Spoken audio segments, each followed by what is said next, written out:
The fiche show if LD player feels smooth one moment and then suddenly lags or freezes for a second, yeah, those are lag spikes.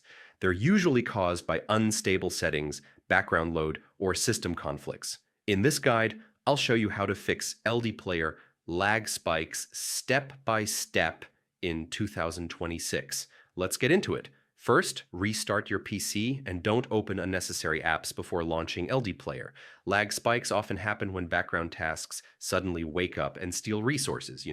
Now open LD Player and click the gear icon on the right side to open settings. Go to the Advanced or Performance tab, set CPU cores to 2 or 4 depending on your PC. Avoid maxing this out. Too many cores can actually cause sudden lag spikes. For RAM, 4 to 6 gigabytes is the most stable range. Next, switch graphics rendering mode. If you're on OpenGL, try DirectX. If you're on DirectX already, test OpenGL. Lag spikes often come from unstable rendering. So, yeah, this step matters. Now set a frame rate limit.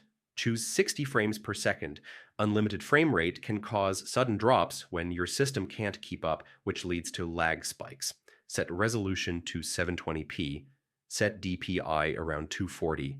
Higher resolution increases load suddenly during fights or movement, which triggers spikes, especially on mid-range PCs. Scroll down and turn off anti-aliasing, high-quality rendering, and extra visual effects.